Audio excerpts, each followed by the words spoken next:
Lord, benefit of... My Lord, Article 62, there used to be only 3 qualifications.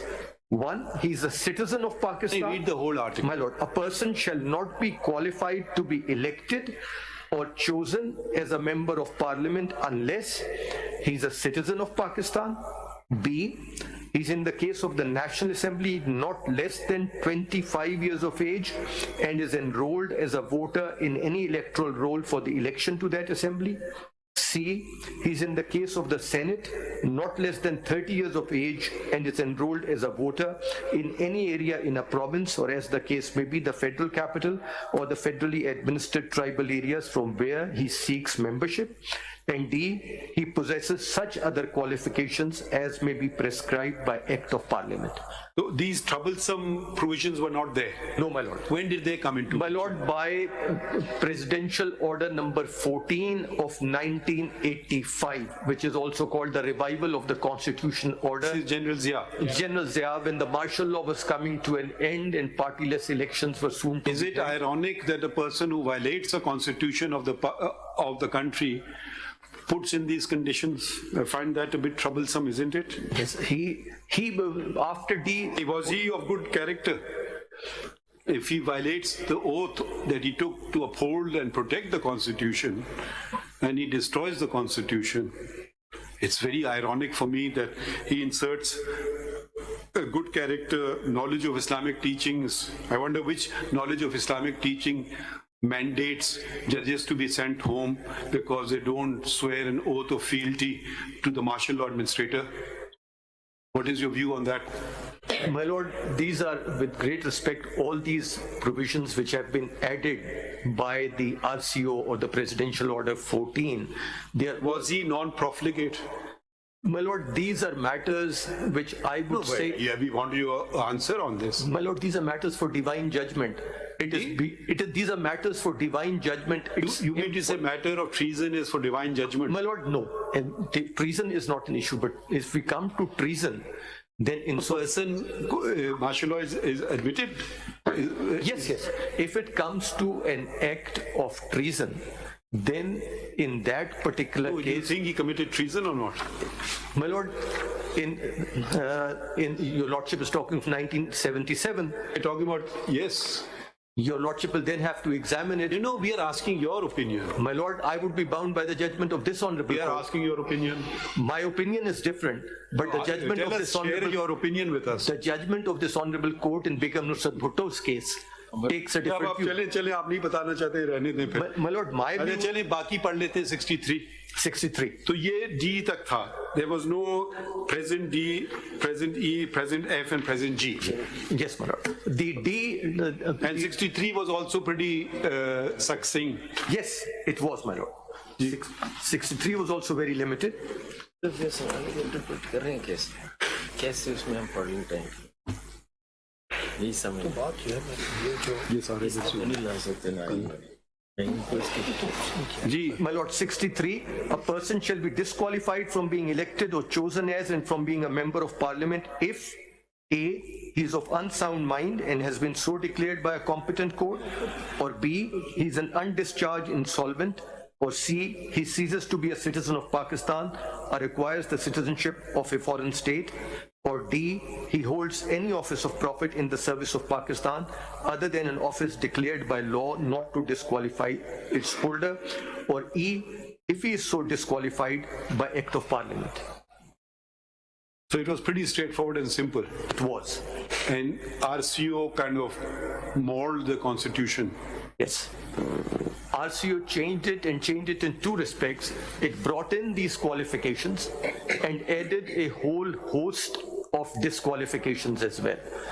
By a person who was of sagacious, righteous, non-profligate, honest and good character. Yes.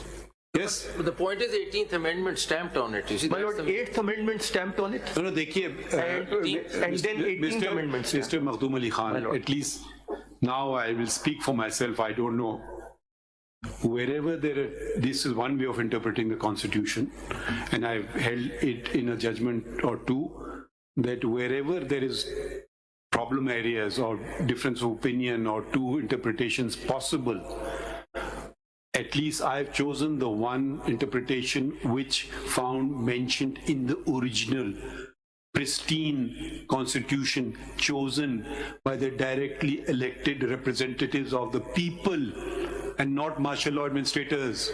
Why are you so scared of martial law administrators to utter these words, Mr. Makhdoom Ali Khan? My Lord, may I submit that this is also the jurisprudence of this court.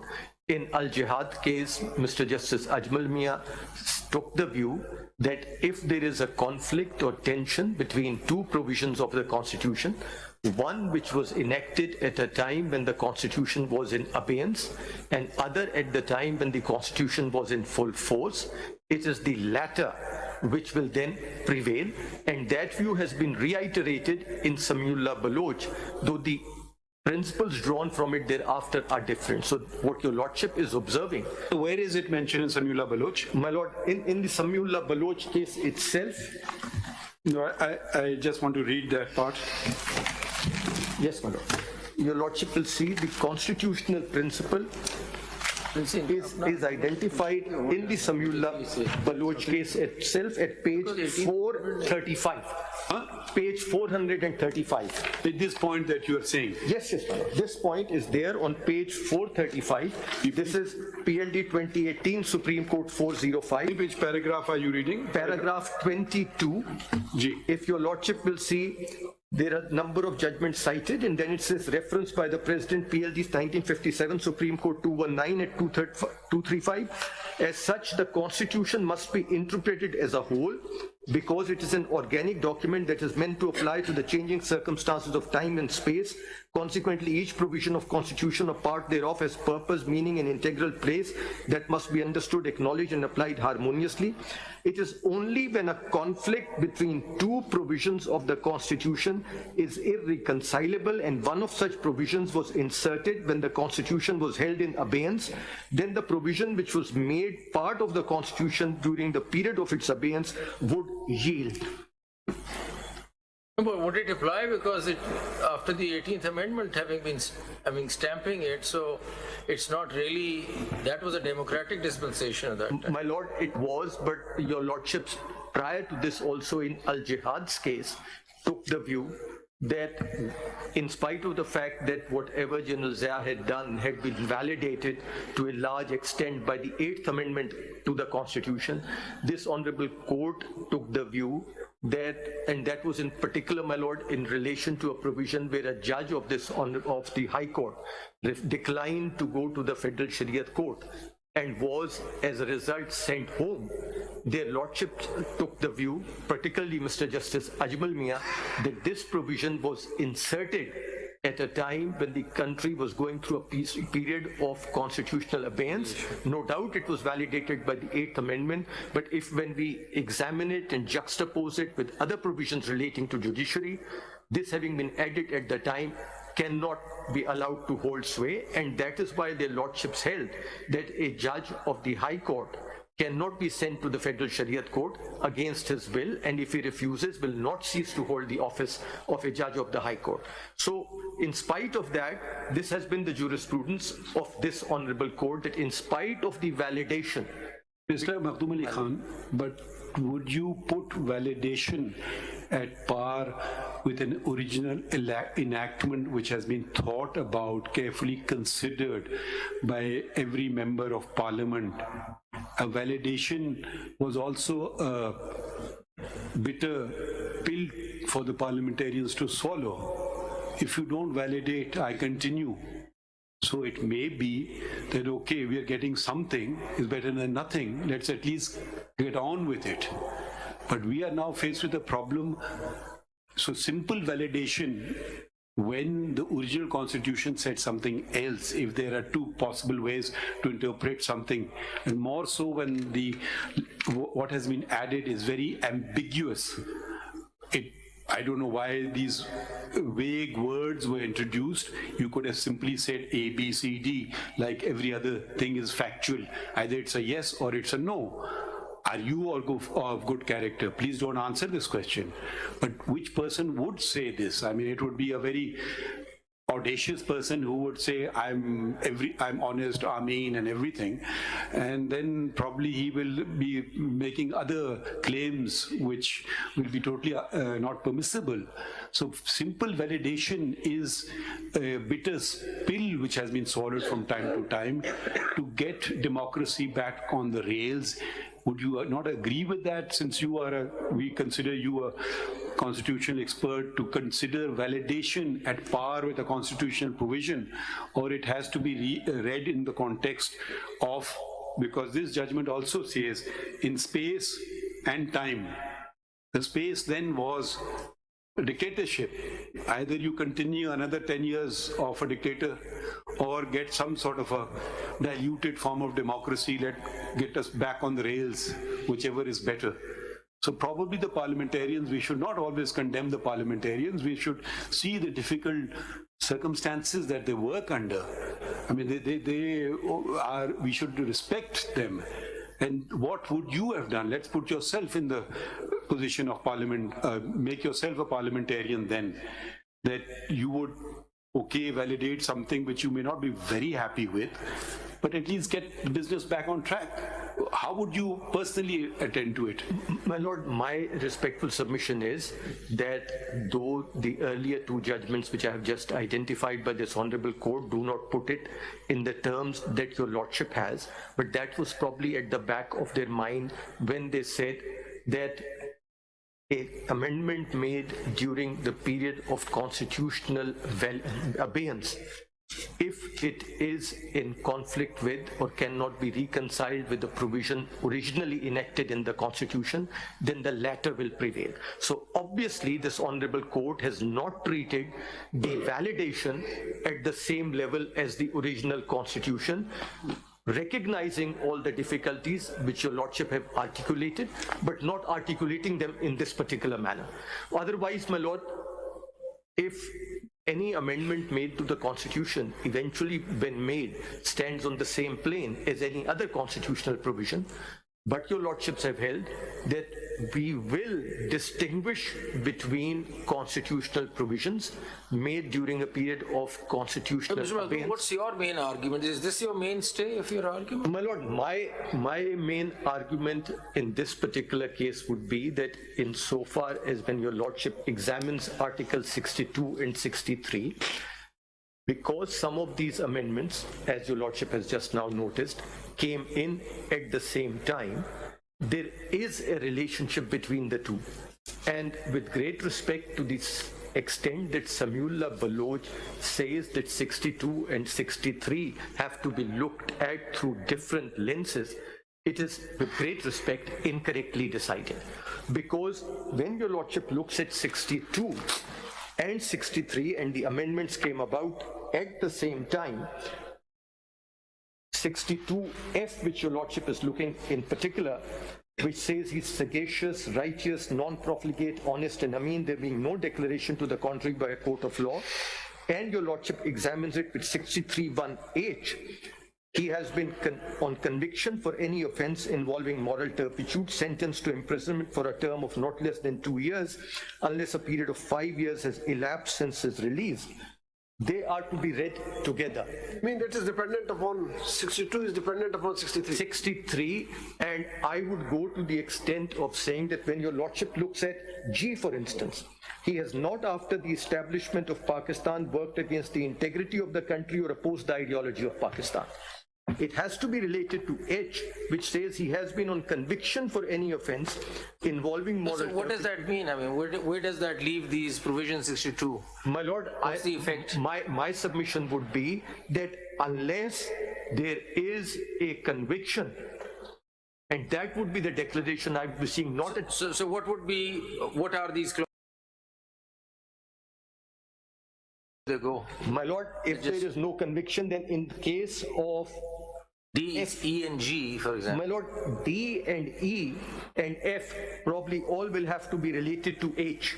63(1)H. F actually talks about a declaration. D, E and G don't. They could be, one could argue that because there is no third party declaration, we can go into conviction area. But where do we take the declaration part? My lord, declaration, now if your lordship looks at it in terms of section,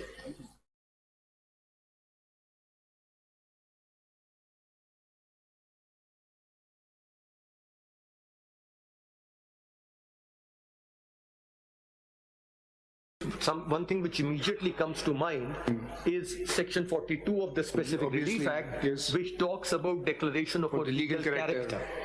Now, this cannot be that kind of a declaration because, as your lordships have repeatedly observed, a negative declaration is impossible to obtain. Then your lordship, Sometimes permissible, negative declaration is permissible sometimes in some events that Yes. can be granted by Yes. the court. there has been some totally bar of revisitation negative or declaration. some revisitation of Alvi Sons, but otherwise that remains good law. Then if your lordship looks at 199, that also is talking of declarations being made by this honorable court, but that's in a completely different context. That is only So then what do you make out of this declaration for a court of law? My lord, I would say that the term is not used specifically in the section 42 sense of the term. Maybe it's a constitutional declaration. It's a constitutional declaration, and that the declaration which the Constitution is envisaging is there has been a conviction already under 63(1)(h). And then there is this gateway. He cannot file his papers before the returning officer because at that time the returning officer may refuse to accept them. But the anomaly which arises when your lordship looks at 63(1)(h) in particular, and G and H both, actually, when your lordship looks at it, for instance at H, he has been on conviction for any offence involving moral turpitude, sentenced to imprisonment for a term of not less than 2 years, unless a period of 5 years has elapsed since his release.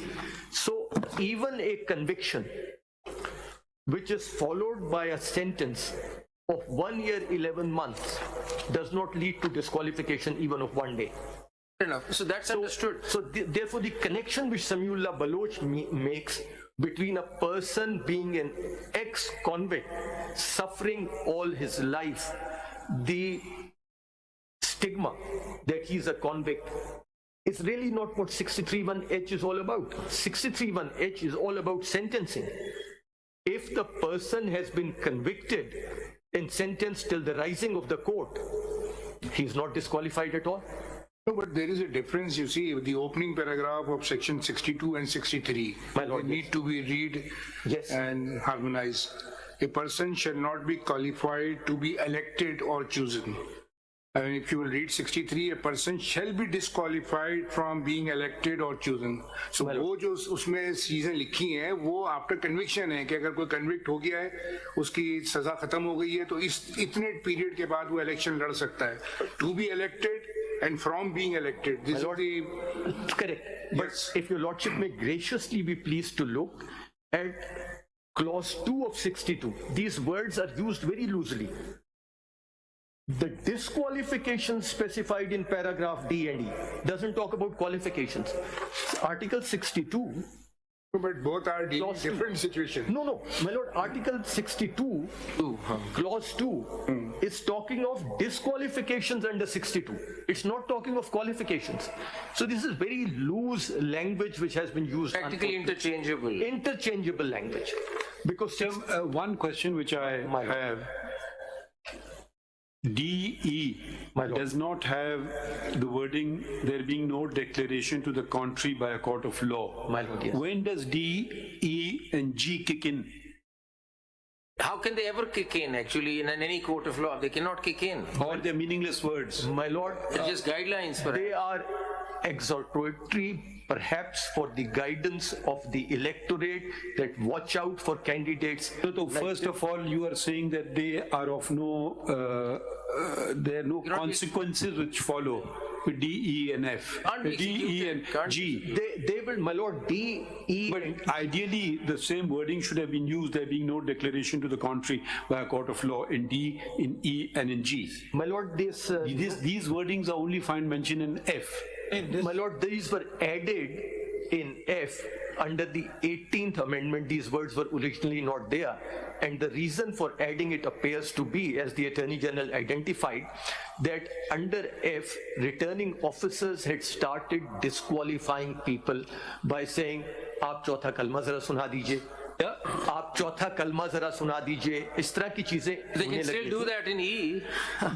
They can. They very much That's can. the problem. You see, what we don't understand is the D, E, G are there, and they're not executable as such. How could we? So, I mean, I myself read them as for the gatekeepers, as the voters, and maybe they keep that in mind and not vote because it's a subjective decision. My lord, yes. But cannot be enforced in a court of law. My lord, that is what in the case of Ishaq Khan Khakwani, one of the learned judges, as my lord Mr. Justice Faiz Isa identified in Sheikh Rashid's case, took the view that no disqualification can really take place over here. These are very open-ended words.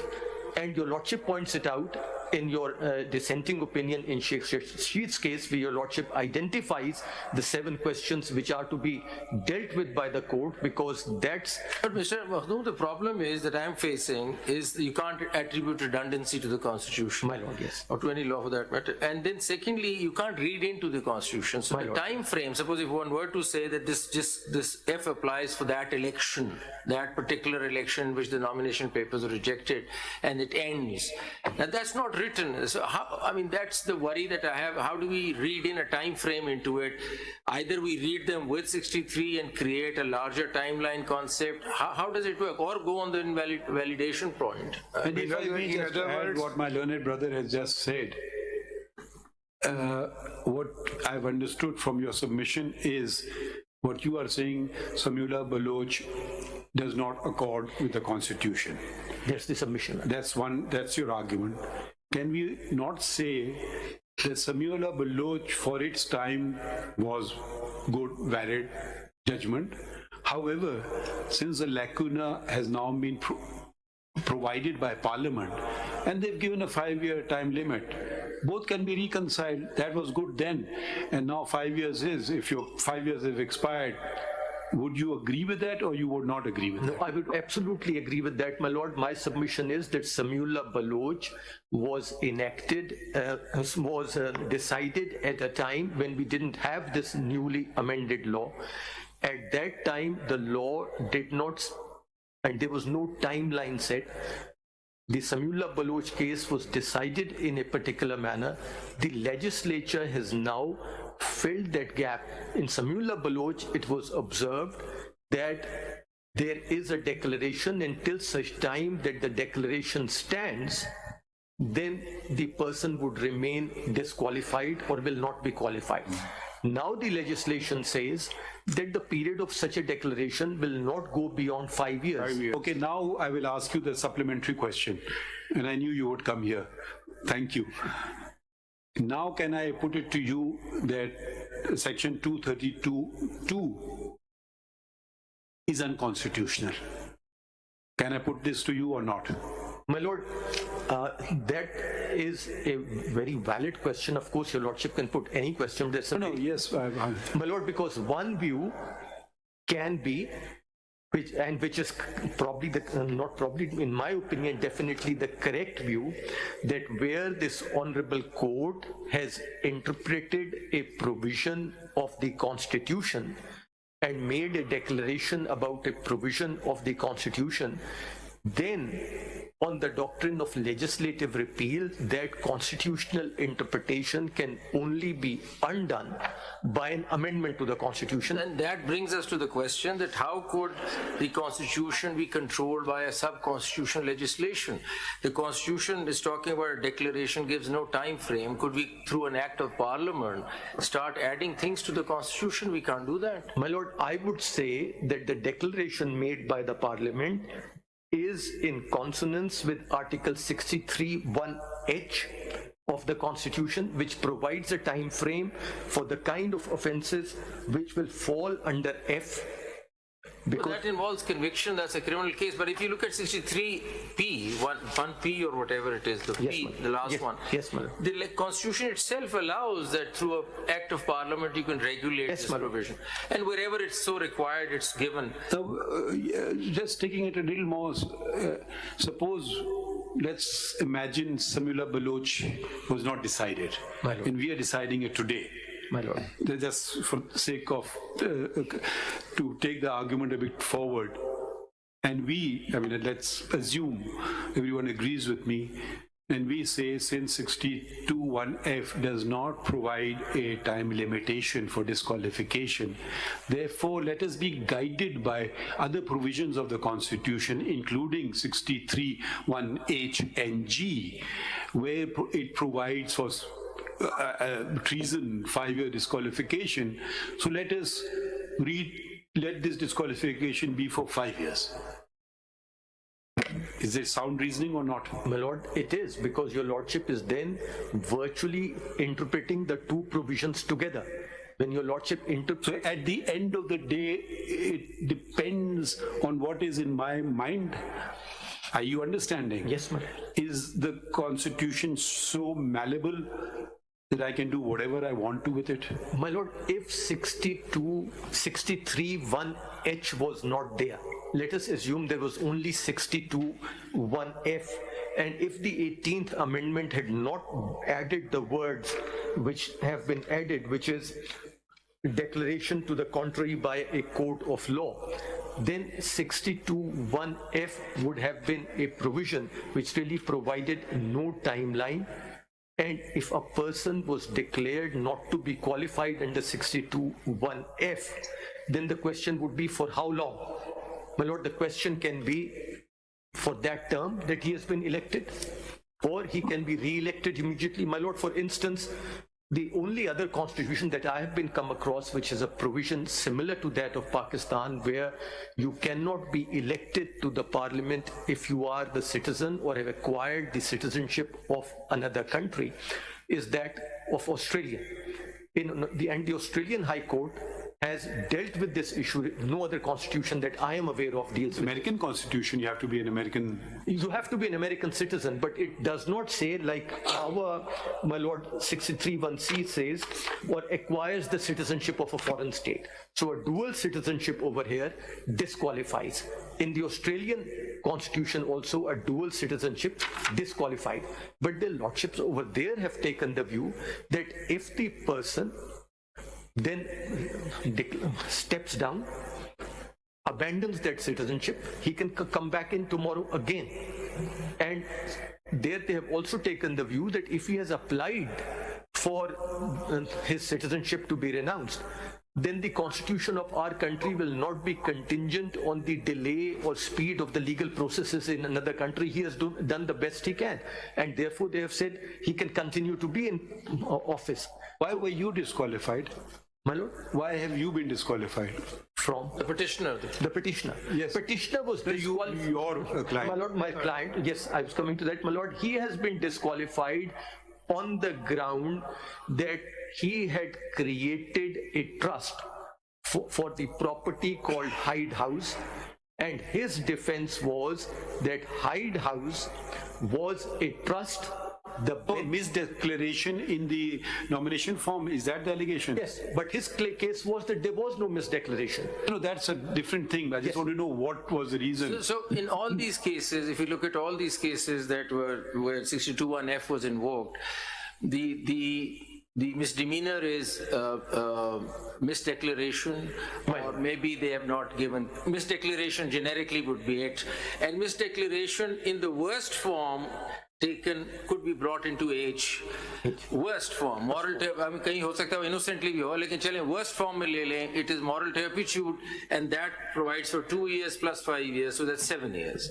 So even if suppose a person did not get convicted because there was no case filed, worst to worst, if the case was there, he would be out in 7 years. So 7 years period could be easily read into the F clause, because that's the only natural corollary. I mean, it doesn't make sense otherwise.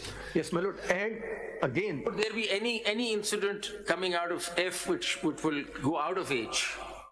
My lord, the मतलब आपने नई case बनाया, suppose मिसडिक्लेरेशन हुई, उसके खिलाफ किसी ने कोई क्रिमिनल केस ही नहीं किया, अगर हो जाता तो वो 2 साल वो होता और फिर उसके बाद 5 साल होता, यही है ना?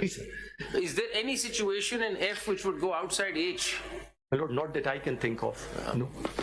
Do you think the words in F, it says, it doesn't end by a contrary by a court, it says court of law. My lord, yes. Is a court of law different from a constitutional court? Because it could have stopped at the word court. So I just want to know, does it, the of law add anything or doesn't add anything? My lord, of law adds in the sense that probably the returning officer will not have this power. Well, the returning officer is not a court. I'm Yes, just thinking it is in not. terms of Section 9 courts under the CPC. Are these court of law Section 9 courts or court of law? Because it should have said, it could have ended by saying by any court. My lord, over here, Are we distinguishing between the constitutional court and a civil court of competent jurisdiction, or we are not? It's meaningless, irrelevant. this honorable court and your lordship yourself have held that over here the word court of law means a court of plenary jurisdiction.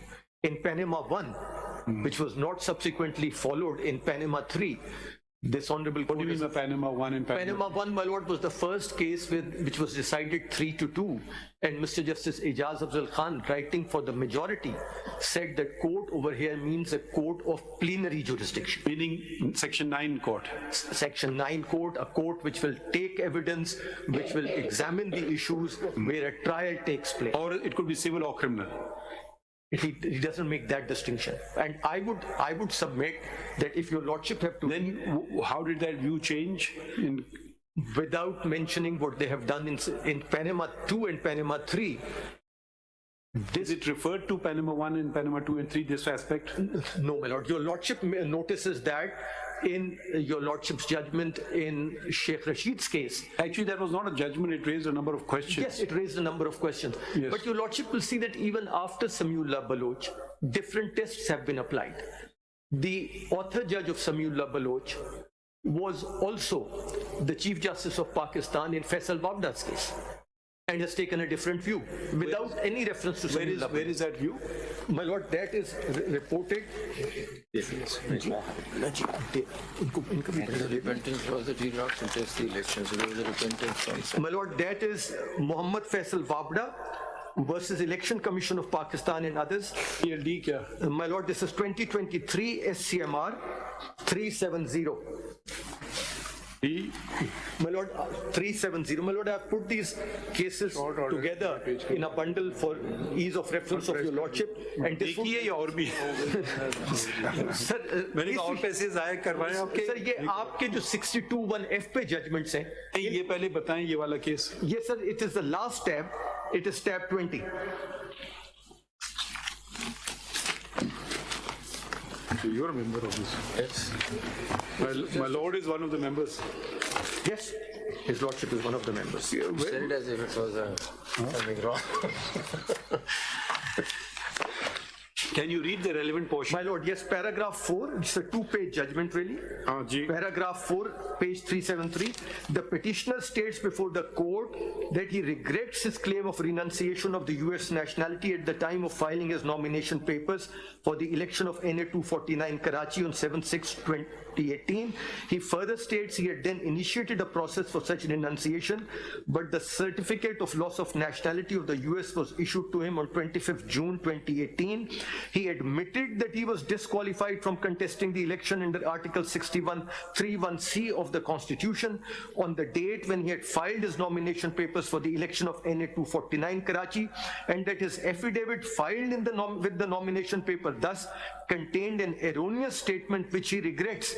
In order to demonstrate his good faith in remorse for his mistake, he undertakes that he will resign from the office of the member of the Senate to which he was elected.